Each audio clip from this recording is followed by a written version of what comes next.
Bulletin details చూస్తే మీనాక్షి నటరాజన్ కు supreme కోర్టులో చుక్కెదురైంది. నామినేషన్ తిరస్కరణపై నేరుగా జోక్యం చేసుకోలేమని న్యాయమూర్తి స్పష్టం చేశారు. గతంలో జోక్యం చేసుకున్న తీర్పులు ఉంటే చూపించాలని పిటిషనర్ ను కోరారు. ఇక నామినేషన్ ను తిరస్కరిస్తే ఎన్నికల సంఘాన్ని ఆశ్రయించాలని సుప్రీం ధర్మాసనం సూచించింది. మీనాక్షి తరపున సీనియర్ అడ్వకేట్ అభిషేక్ మను సింఘ్వి వాదనలు వినిపించారు. రిటర్నింగ్ అధికారి నిర్ణయం పూర్తిగా ఏకపక్షంగా నిరంకుశంగా ఉందని చెప్పారు.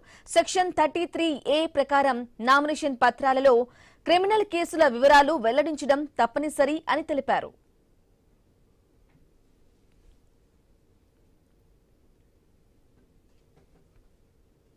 అయితే 2 ఏళ్లు లేదా అంతకంటే ఎక్కువ శిక్ష పడే అవకాశం ఉండి కోర్టు ఛార్జీలు ఫ్రేమ్ చేసిన కేసుల వివరాలే తెలపాలని సింఘ్వి వాదించారు.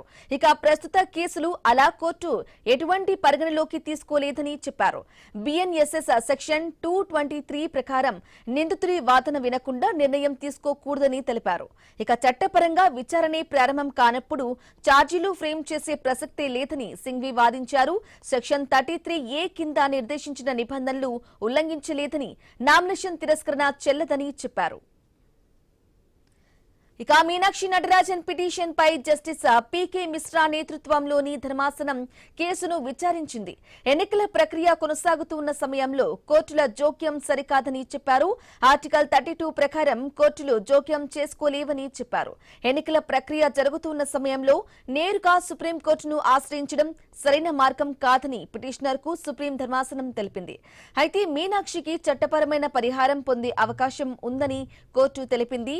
ఇక ఎన్నిక పూర్తయిన తర్వాత ఎలక్షన్ పిటిషన్ దాఖలు చేసి నామినేషన్ తిరస్కరణను సవాలు చేసుకోవచ్చని చెప్పింది.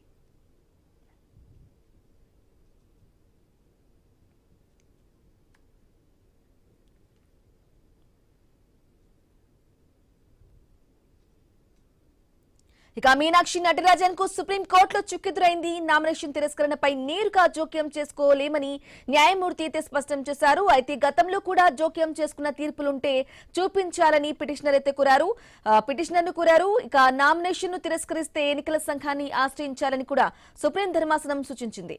ఇక మీనాక్షి తరపున సీనియర్ అడ్వకేట్ అభిషేక్ మను సింఘ్వి అయితే వాదనలు వినిపించారు. రిటర్నింగ్ అధికారి నిర్ణయం పూర్తిగా ఏకపక్షంగా నిరంకుశంగా ఉందని కూడా చెప్పారు. ఇక సెక్షన్ 33A ప్రకారం నామినేషన్ పత్రాల్లో క్రిమినల్ కేసుల వివరాలు వెల్లడించడం తప్పనిసరి అని తెలిపారు. ఇదే విషయానికి సంబంధించి పూర్తి అప్డేట్ మా ప్రతినిధి ఉదయ్ కిరణ్ లైవ్ లో అందిస్తారు. Uday Kiran, good afternoon. సుప్రీంకోర్టులో మీనాక్షి నటరాజన్ కు చుక్కెదురైంది, అప్డేట్స్ ఏంటి?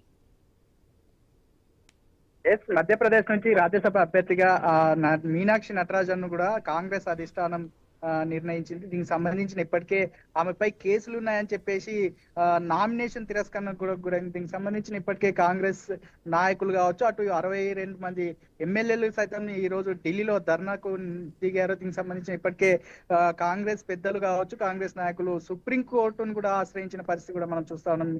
ఈ సుప్రీం కోర్టులో కూడా మీనాక్షి నటరాజన్ కు చుక్కెదురైందని కూడా మనకు తెలుస్తా ఉంది. ఎందుకంటే గతంలో ఇలాంటి నామినేషన్ తిరస్కరణ ప్రక్రియ అంశాన్ని లేవనెత్తినట్టు ఉంటే మాత్రం చూపించండి, అప్పుడు వాదిస్తామని చెప్పేసి అటు న్యాయమూర్తి కూడా చెప్పిన పరిస్థితి కనిపిస్తా ఉంది. అటు ఈ ఎన్నికల అయిపోయిన తర్వాత కూడా ఈసీ దగ్గరికి వెళ్ళి మీరు మళ్ళీ ఈ చేసుకోవచ్చు, అప్లై చేసుకోవచ్చు అని చెప్పేసి అటు న్యాయస్థానం కూడా చెప్పినట్టు కూడా మనకు తెలుస్తా ఉంది.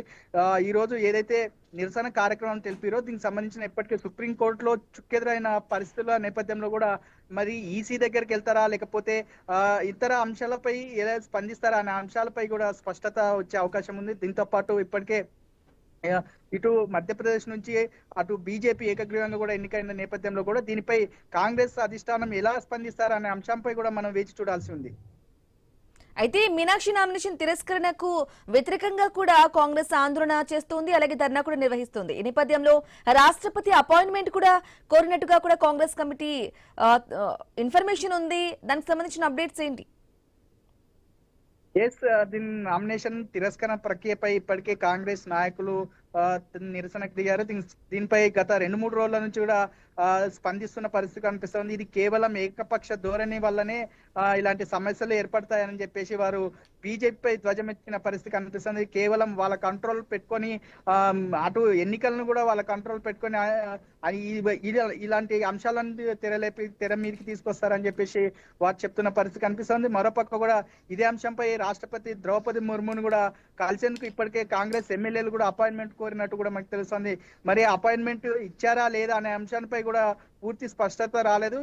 ఈ మధ్యలో ఇంతలోనే అటు సుప్రీంకోర్టు తీర్పు చుక్కెదురైన నేపథ్యంలో కూడా మరి నెక్స్ట్ ఎలాంటి నిర్ణయాన్ని తీసుకుంటారు అనేది కాంగ్రెస్ పెద్దలు ఇంకా తెలియజేయాల్సిన అవసరం ఉంది. దీనికి సంబంధించిన ఇప్పటికే అటు రాష్ట్రపతిని కలిసి ఈసీని కలుస్తారా, లేకపోతే ఈసీని కలిసిన తర్వాత రాష్ట్రపతిని కలుస్తారా అనే అంశంపై కూడా స్పష్టత వచ్చే అవకాశం ఉంది. అయితే ఉదయ్, రాష్ట్రపతితో ఒకవేళ మాట్లాడాక, అపాయింట్మెంట్ దొరికి మాట్లాడాక ఎలాంటి నిర్ణయం తీసుకుని ఎటువంటి స్టెప్ ఉండబోయే అవకాశం ఉందనుకోవాలి? దీనిపై స్పష్టత రావాలి. ఈ నామినేషన్ తిరస్కరణ ప్రక్రియ ఆర్ఓ రిటర్నింగ్ ఆఫీసర్ ఏకపక్ష ధోరణి వ్యవహరించారని దీనికి సంబంధించిన విచారణ చేపట్టాలని చెప్పేసి అటు రాష్ట్రపతిని కోరే అవకాశం ఉన్న నేపథ్యంలో కూడా ఇప్పటికే కాంగ్రెస్ ఎమ్మెల్యేలందరూ సైతం ఢిల్లీలో మకాం వేసిన పరిస్థితి కూడా కనిపిస్తుంది. దీనిపై పూర్తి స్పష్టత వచ్చేంత వరకు కూడా ఎటు వెళ్ళలేని పరిస్థితుల్లో కూడా అటు కాంగ్రెస్ నాయకులు కావచ్చు, అటు ఎమ్మెల్యేలు వేచి చూస్తున్న పరిస్థితి కనిపిస్తా ఉంది.